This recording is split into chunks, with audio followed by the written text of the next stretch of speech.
There we go. There we go. All right. Well, welcome everyone. This is Albuquerque District Church Conference Orientation. It is an opportunity for us just to see each other's faces and get a little information for church conference season, which is going to begin the middle of next month. Some of you, it starts early. Some of you have a later time. We'll go over the basic agenda and some of the forms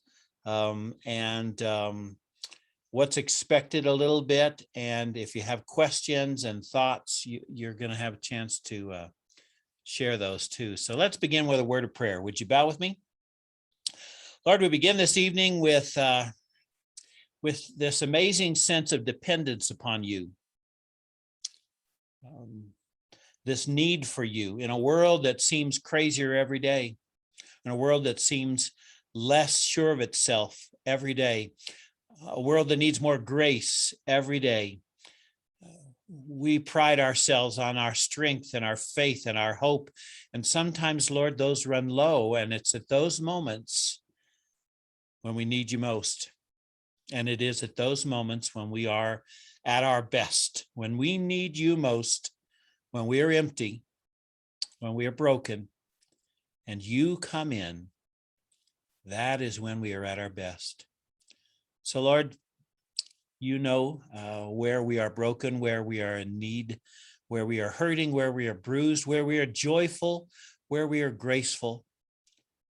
Take us where we are and make us your own. In Jesus' name, amen. All right, well, I'm going to be the director of this, but I'm not the only one involved in this. So I'm going to do a little bit here first. This is going to be fun trying to figure out where everything is, but I'll bet I figure it out sooner or later. Well,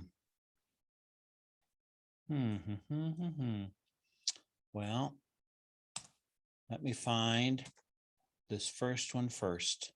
The agenda for Charge Conference. Let me see if I can then share that with you all. We'll be sending all of this agenda out and the calendar for Charge Conference coming out as well. But we also recognize that things change, and so I want to be sure. There we go. I'll bet that's it. Now share. Yay. I'm always amazed when it works. Okay, so this is the basic agenda for Charge Conference. I start off with a devotion and prayer. I've already got something brilliant in mind. Then I put election of secretary in red, because how many times have I forgot to elect secretaries? So if you have a secretary already set up for us, that's wonderful. We don't have to go fishing for that. I've got the dates wrong on the 2018-19. You can tell how this has been updated, but not all the dates. The nominations report is the church officials list. The pastor's ministry report, there's a form for all of these reports, and I'll show them to you as Melissa introduces them, but there's a form for all these. The pastor's ministry report, emphasis on ministry. What have you been able to accomplish in the time of COVID? The setting of the pastor's compensation. Anna Marshall is going to go over that with you a little bit, that form. The celebration of those, an election of those who are renewing or beginning paths, CLMs or lay servants. That's always a joy. And if you have any retired ministers reports, I always like to hear from them and celebrate them. There are the annual forms talking about child abuse and sexual misconduct policies. Those are important. I hit those every year because we realize how important it is to create a safe space for everyone. I'm going to skip over 9 real quick, go to 10. We'll receive all other reports. And there are, if you go to the website for the conference, you'll go to Charge Conference reports, reports and forms, or forms and reports, and Charge Conference forms. And there are all of the forms that you could ever wish for Charge Conference. The top 8 are spaced out a little bit. The top 8 are the ones we require. And the bottom number, whatever the number of those reports are optional, depending on if you've got different groups that would like to report. Many of those are historically important, so I encourage those reports, but the top 8 are all that we require. And then prayer and adjournment. 9, what I want to do is give you an opportunity to highlight your newest and or youngest member. Now, that's not because there's anything wrong with the oldest and the not so young, but I also know that sometimes from our most recent joiners and from our youngest people, we get some amazing thoughts and ideas.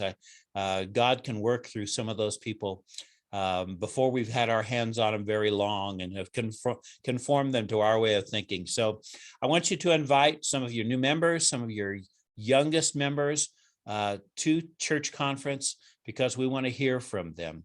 So that's the basic agenda. And I try to keep it short, but I am a DS and I tend to talk too much. So we'll be sending the agenda out later on. I'm going to start, I think, with Anna. Anna, if you will unmute yourself, and I will try to find, I know where the form is. I will try to find the form that I need to bring up to share. We're only going to be specifically showing the form for full-time, full pastors. And let me get that here. Where are you? There it is. And there are forms for if you're quarter time or half time and all sorts of time. And what you need to do before you even start to fill out those forms is contact Melissa Thacker, the district administrator, and she will guide you in those. It's very important that you fill out the right form and get it all done right. So I'm going to let Anna take over. And Anna, I will move this around as you feel it necessary. So Anna. Okay, great. Hello, everyone. It's good to see you all. We decided to just send out the full-time and 3/4 because Melissa and I found last year that there are so many specific circumstances that need some manipulation of the form, and she's able to do that. Full-time and 3/4 time are important because clergy who are in those appointments are eligible for all of the retirement benefits, the CRSP, the CPP. Only full-time people are eligible for health benefits. So I thought what I would do is just start with the top. It's real key that the first one, the housing, that needs to be entered. And then the line 1 or line 9, whichever, the church contribution to pastor salary, equitable comp, and cash, or go back down. Yeah, and cash allowances. This is all stuff that is very important because these numbers are used in calculating what the CRSP and the CPP amounts are. So you know that those amounts are determined from cash salary and housing. So those things are key. You want to go ahead down, Craig? What the biggest difference for this year is your health insurance. This is the amount that the church is responsible for paying. It did go up 10% over last year. So that's a significant increase.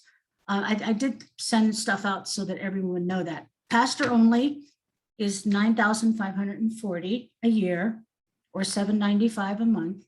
And you can see what those are. When you X that line, can you put your cursor on the line? There, if you X that line, can you do one? Can you exit? Don't know. Apparently not. I can do that, but I can't make it say anything. All right. No. We'll come over into that gray area. Enable editing. Mm-hmm. Ah. Oh yeah, enable. That would probably help, wouldn't it? There we go. Okay, now try it. Yes. And then get out of there, run down. See how that shows up there? So everything that's in a shaded block will be calculated for you.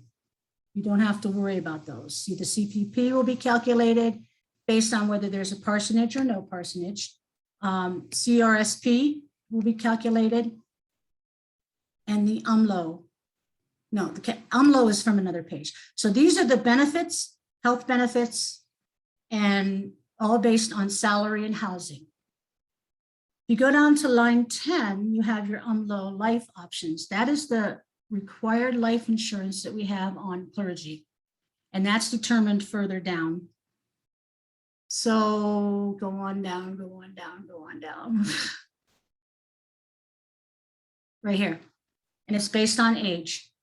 So that amount will, when you fill this in, you put in the pastor's age and the yearly premium, which are these amounts here that are listed, spouse's age and the yearly premium, that total will come up and will be transferred onto line 10.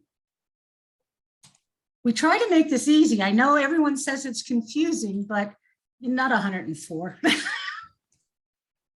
63, but you have to put in the premium, which would be $431.20.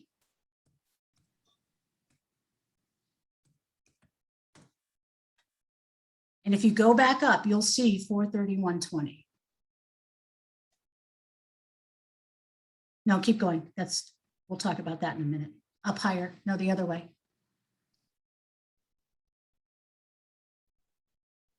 There you go. See, it's right there on line 10. So all of this is done for you. The housing exclusion is the amount that the church has determined that that person or the clergy will exclude from their taxes. That needs to be, what needs to accompany that is the resolution that'll identify that. And Melissa can talk about that form when we go down. Okay, so that's the basic right there.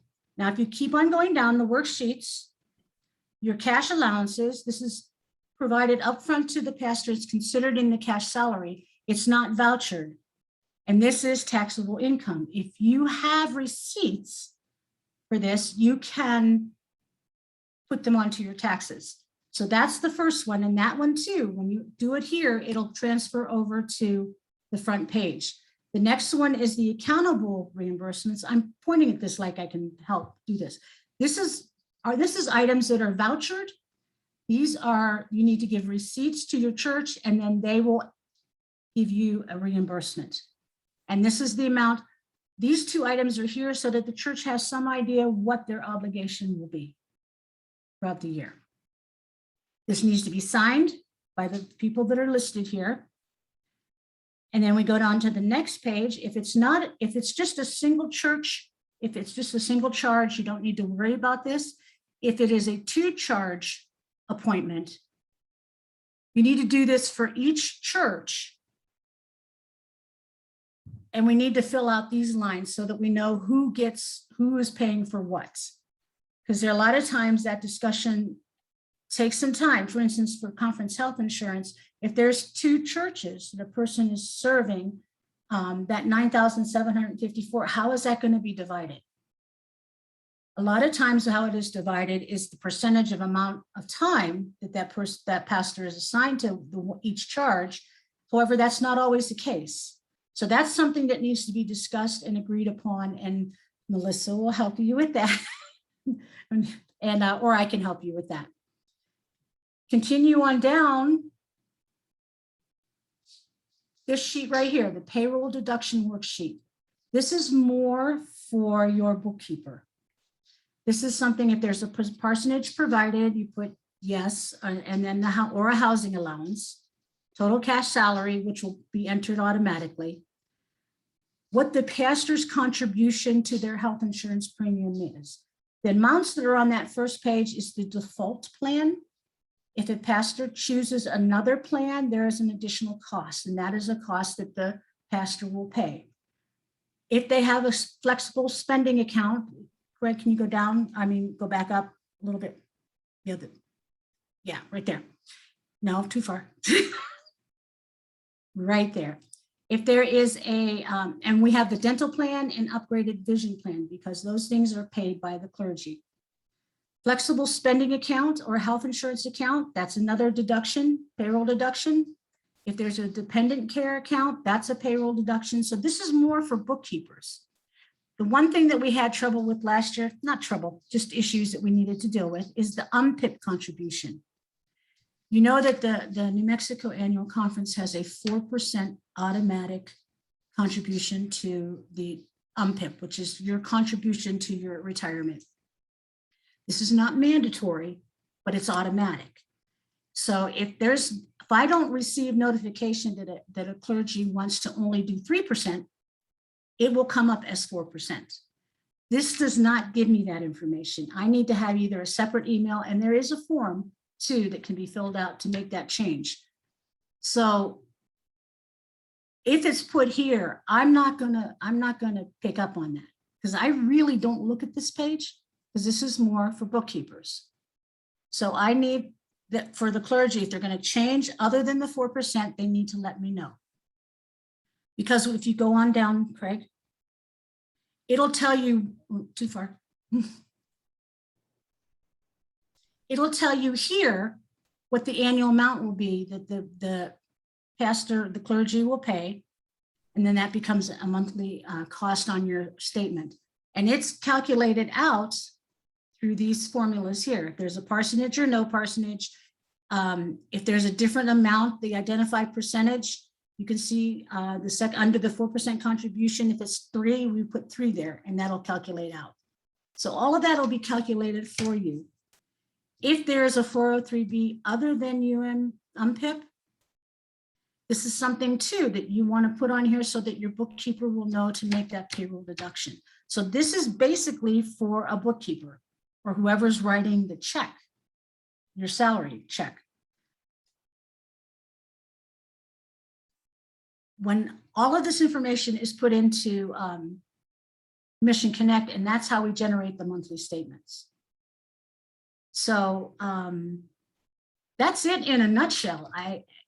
These are the new rates.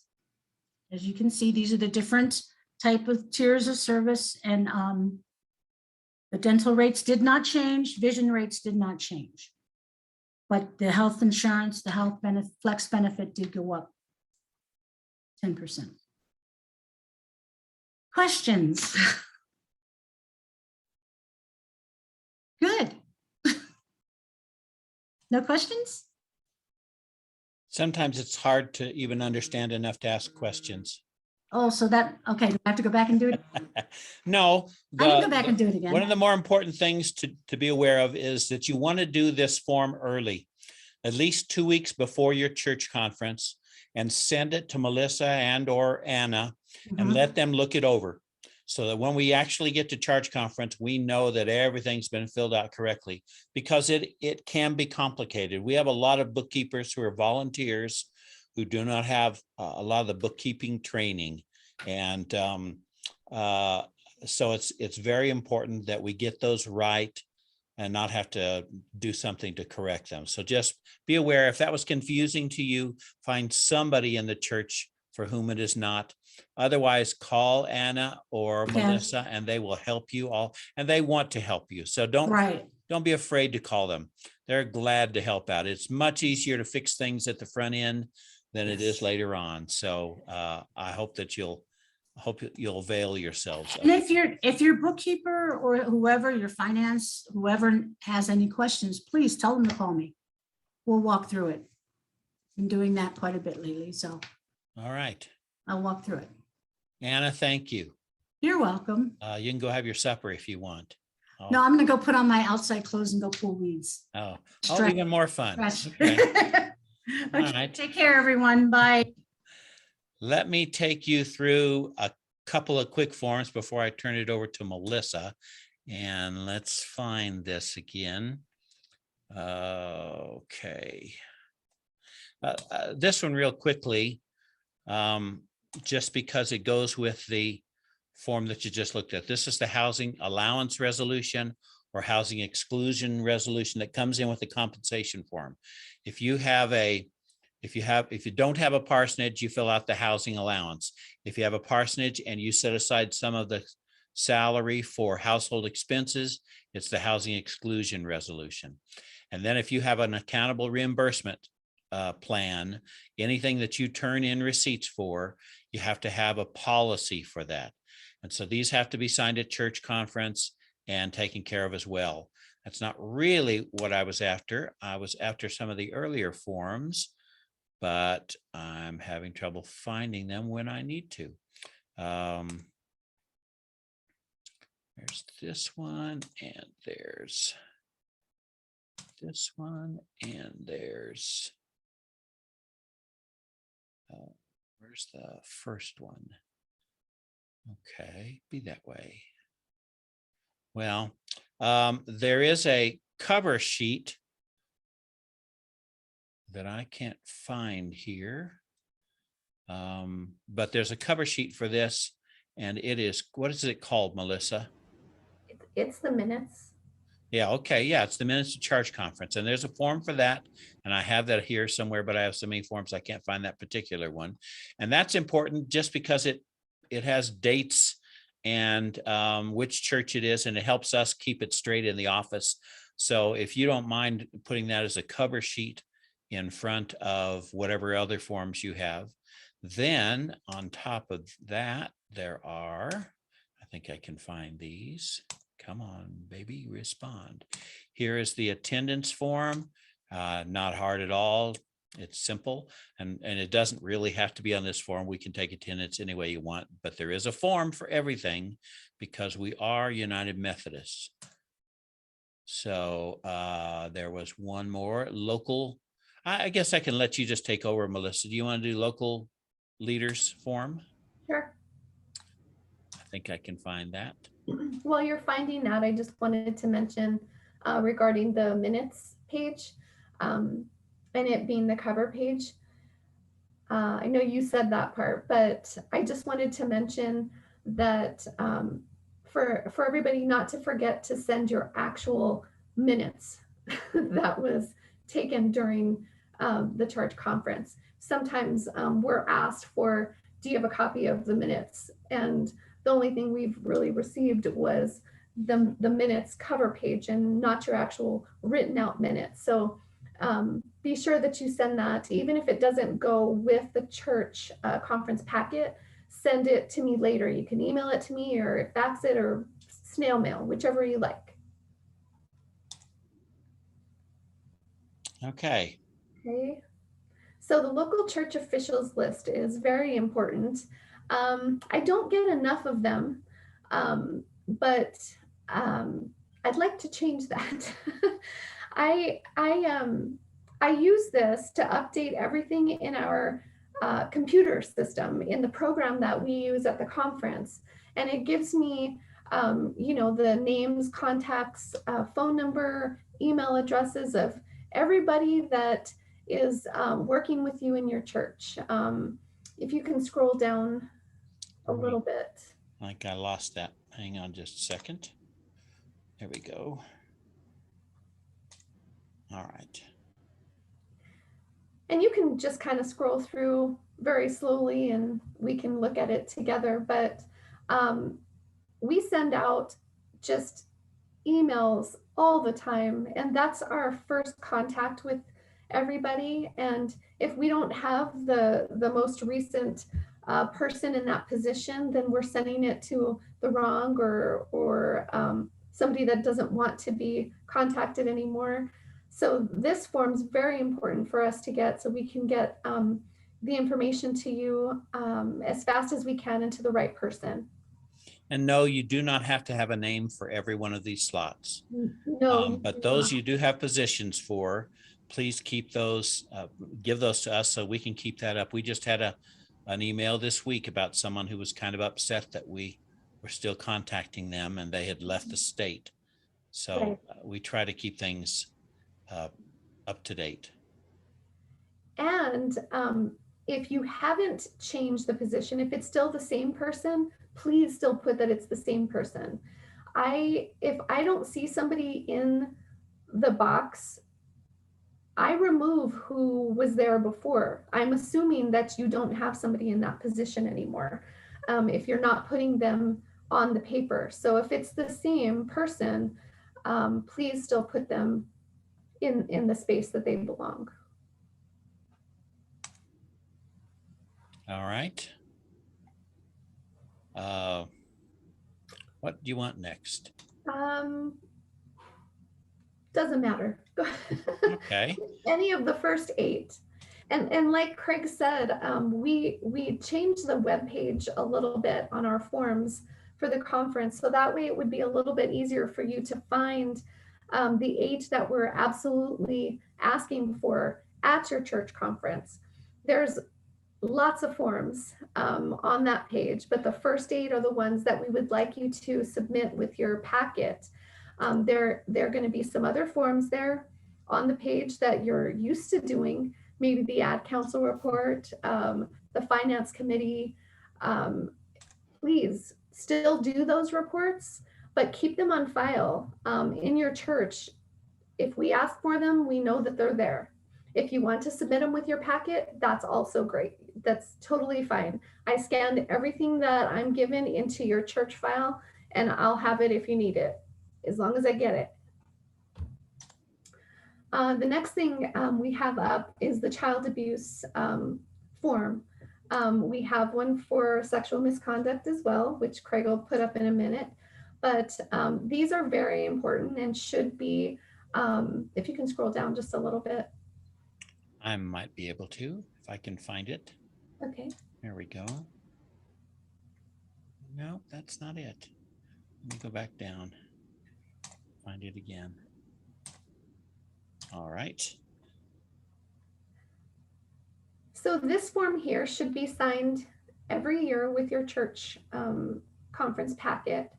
And it's all employees, full, part-time, and it doesn't say this on the form, which we need to change, but you really should have your volunteers signing something. If you have a volunteer that it's the same volunteer that is doing something for you, your bookkeeping or answering your phones every day from 2 hours or whatever it is, they really should be signing this form as well. Okay. Just throw up the.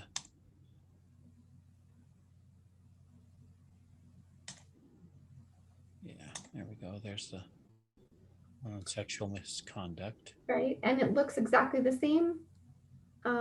If you need an extra page, just put a regular piece of paper with the signatures on it and attach it to this. It's totally fine. Does this include a Sunday school teacher? Yes.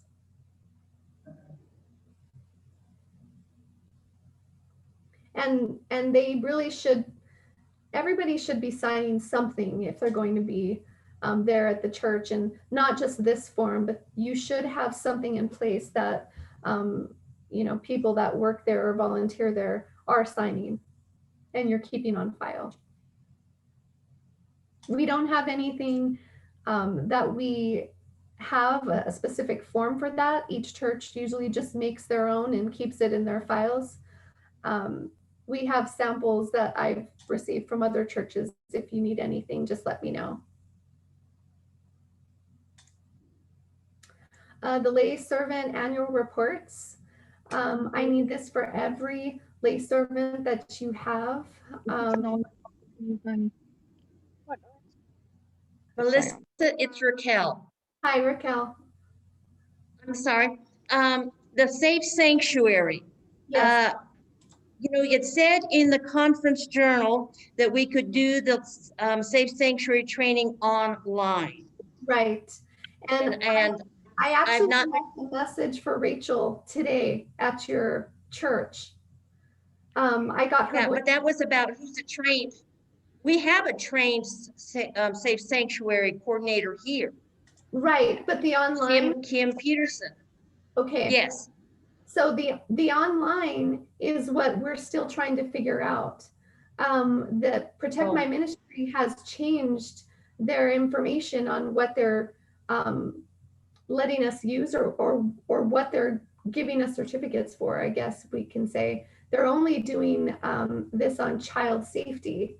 And it's so much more than that. And it used to be more than that in the training that we had with Protect My Ministry. So I've spoken with Rosalie. She's the main contact for Protect My Ministry. And she's looking for any information that she has received from them. She hasn't found anything yet. So as far as online goes for right now, it doesn't look like we have something that's going to address what we need. We may have to just go with the in-person CLM training right now for safe sanctuaries. And we are looking to see what we can use online right now. Okay, Okay, thank you. I'll let you know. The certified lay minister also is another form that I need. This is important because CLMs need to be sort of recertified every 2 years. It's important that we get the form so I can get it to Linda Lucas so she can get those set up. It's also important that you put on the form, what have you done during the time that's listed on the form. Sometimes we just get it blank with a signature and information up at the top. It doesn't give us the specifics, and they really do want the specifics on there so we can enter that into our system as well. And these also do need to be signed by the pastor, the CLM, and the DS.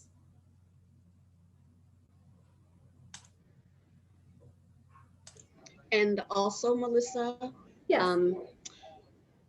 Part of our requirement for CLM2 from what we were just up at the retreat is that we do need that extra letter from Craig to Right. go into the file per the year. So that Yeah. will be, then we'll ask for it later on, or Right. Whenever you come up to do your recertification, Linda will get with us, or you can send me an email and just say, I need my letter.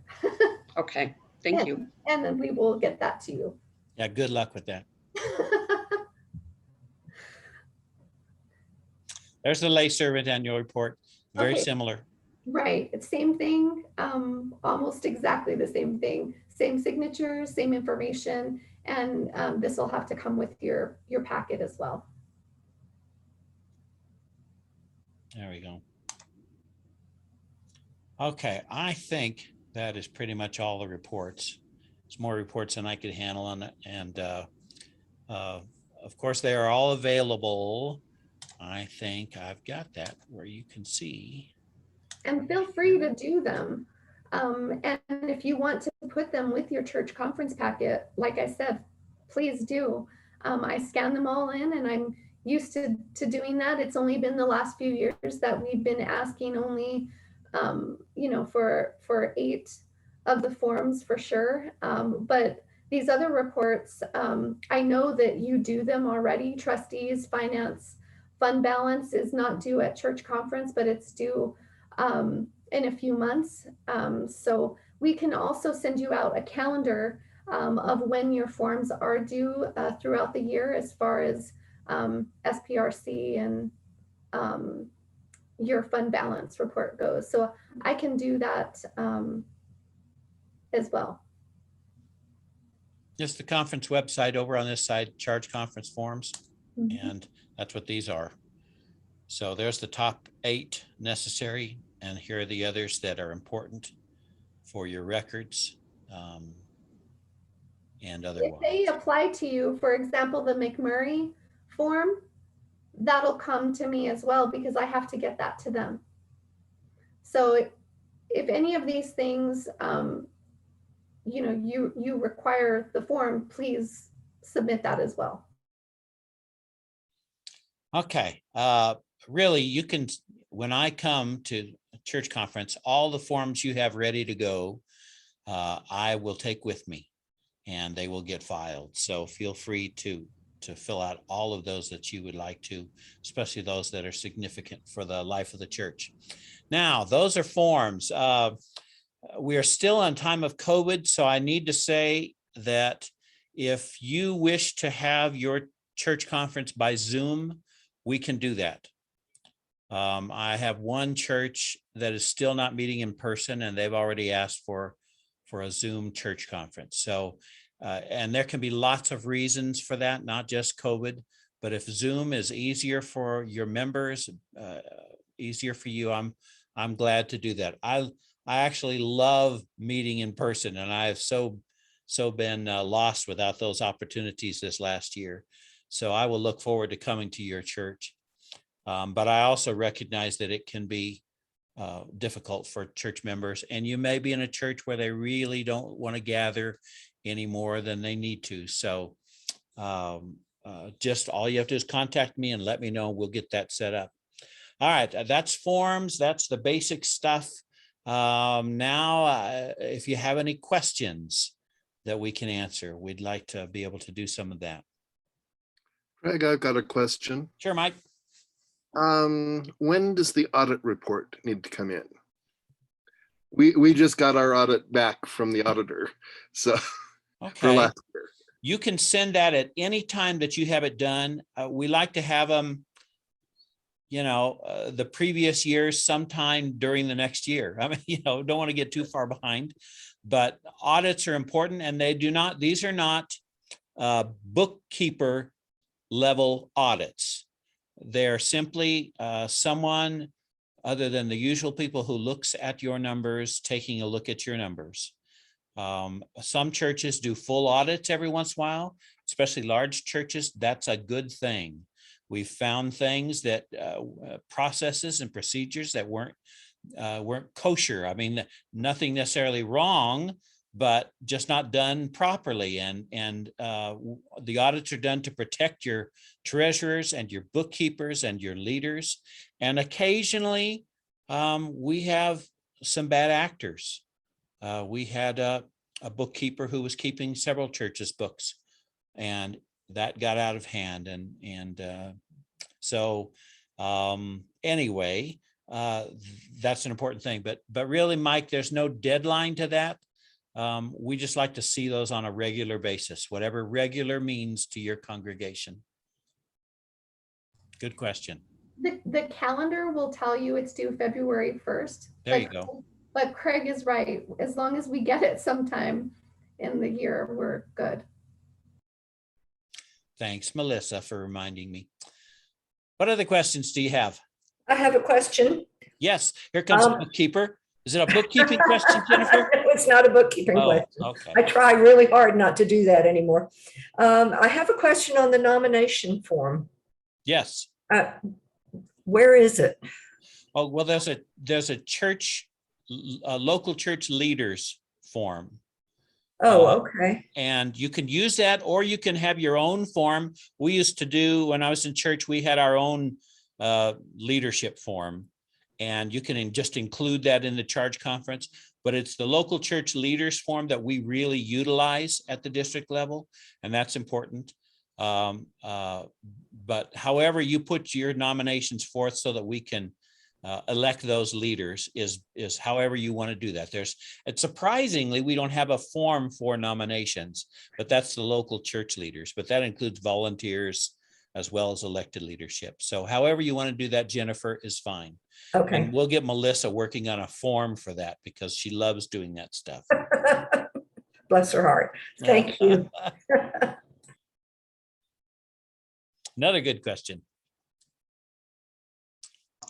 And you said that, Melissa, we could inquire too regarding those that have local support pastors regarding the compensation form thing. You have another one you can wear to school. Okay, thank you. For the compensation forms, the only compensation form that you'll find online is going to be for full-time and 3/4 time licensed for local pastors. If you need any other kind of form, contact me directly so we can make it specific for you. There's so many variations in how we have people serving that Okay, we can't just have a standard form. And right. so whatever you need, just let me know and I can get it for you. Yeah, I may have misunderstood the question. Yeah, Janine, you'll need to, for Barb's form, she's not going to have one online. You'll have to talk to Melissa directly and she will send you the correct form. I'll make a note. I have a and question. send it over.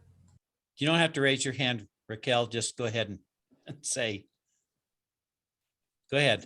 So we just got the audit done, and it says that, you know, that the treasurer and people should be bonded.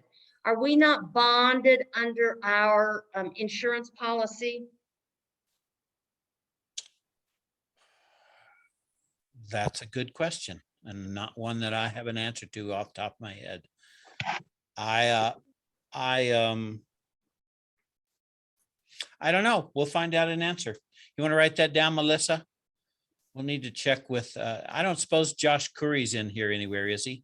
Of course, he just started as trustee chair for the conference, but we'll find that out to be sure. I want to say no, Raquel, because I think we did that or didn't do that in the local church when I was coming through, but we'll find out for sure. Who else has a question?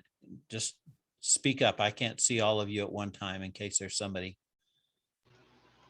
Craig, this is Brian Adams. I don't know whether the conference bonds local churches treasurers, but I know that in our insurance policy, the church's insurance policy, we've included that. Was that an option or was that just something that? Yeah, it was an option that we took, that we went ahead and bonded them that way. I remember in Northwest Texas, we paid a little fee to the conference every year to have ours bonded, but I don't remember getting anything like that here. So. Okay. Yeah. Michael put a little something in the chat where we might find some information, but probably we need to check in our conference because that probably varies from conference to conference, but might take a look at that. Thanks, Mike. Who else has a question?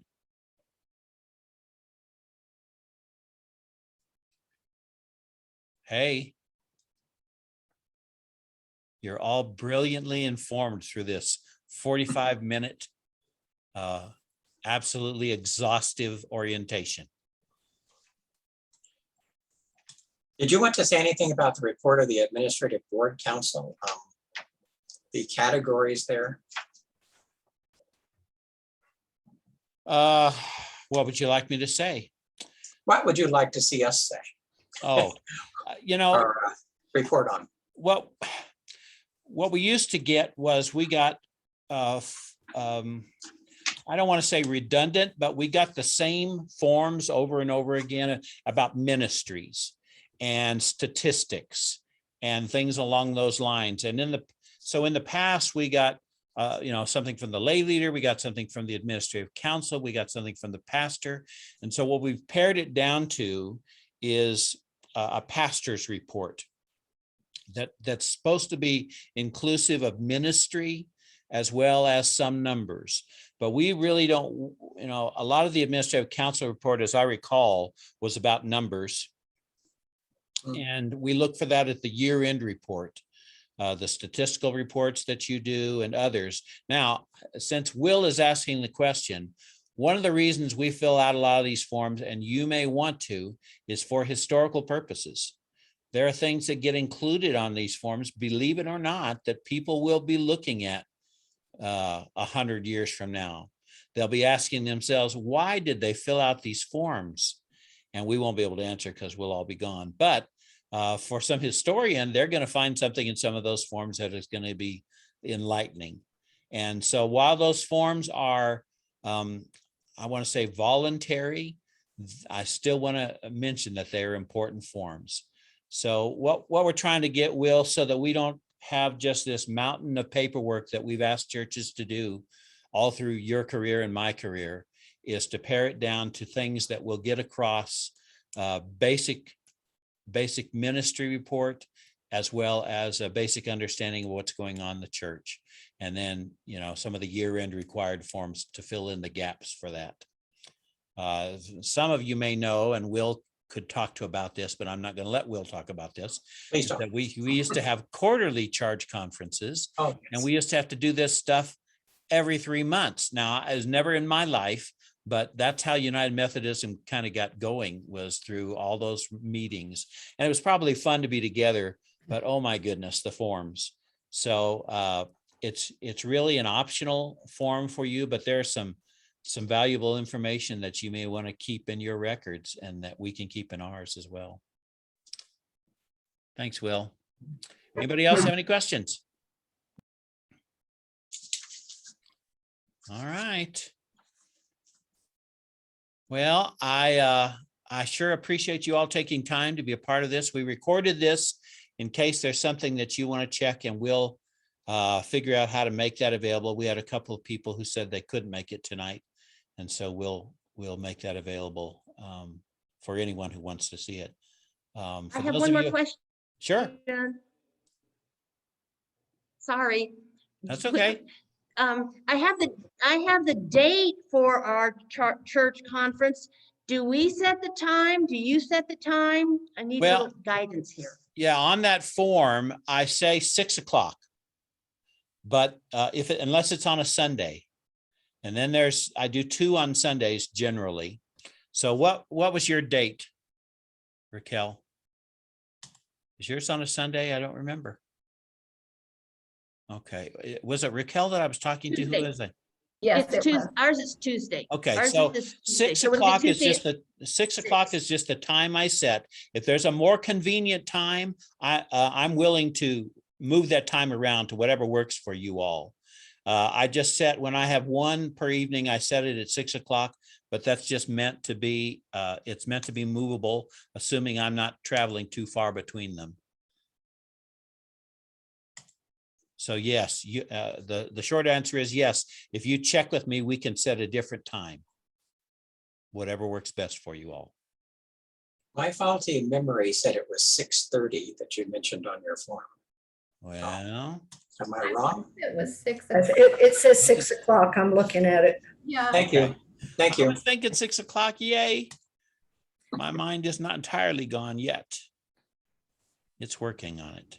And for everybody that's wondering, up at the top of that schedule, it does say all conferences are set to 6 p.m. unless otherwise Yeah, noted. unless otherwise set or negotiated. And they're all church conferences. Difference between a charge conference and a church conference is at a church conference, every member of the church gets to vote. At a charge conference, only the elected leadership get to vote. And there are times when a charge conference is important. And if there's a reason that you need to have a charge conference versus a church conference, sometimes there can be a very difficult decision to be made. And it's best to keep that decision among those who've been struggling with it and who are most informed. That's the real reason, the difference between a church conference and a charge conference. But I like to have church conferences because most of these are not about heady issues. Most of these are about getting together and celebrating what you've accomplished during this past year. And I like to give everybody a chance to vote yes on that nominations report and yes on that pastor's report. And so every member gets to vote in a church conference. That's the only difference between those two. There will also be time for questions. And, we have lots of questions, and I can tell you the answer to almost every question is we just don't know yet. We're going to have to be patient. We're going to have to let God work. We're going to have to let the church work. We just don't know. I've met with 2 different bishops, and we've asked a lot of questions, and they all, you want to believe bishops know more than we do? Not on these questions. They don't. We just don't know. But I'll be glad to discuss anything and everything that you want to talk about at church conference. Did I see a hand raise? No. Okay. All right, then. Everybody happy? Okay. Oh, there's an actual DG Hollums live. Did you see the other picture of you in the crowd, DG? Blaine has a Yeah, picture of I you. think Blaine's account, she's using the account that's like the church's account maybe, and Yeah. I already changed my Yeah. photo. I Yeah. promise I'm here live, yeah. Yeah, well, I can tell by the voice. It makes a difference. Okay. Hey, everybody, it's good to see you. I can't wait to see you all in person. I really can't. If you have any questions that come up between now and charge conference, just zip me an email or give me a call and we'll do our best to answer them. Thank you all for being here and for your love and grace in dealing with a DS who is far more pastor than administrator. So blessings to you all. Everybody wave bye and we'll call it an evening. Bye-bye.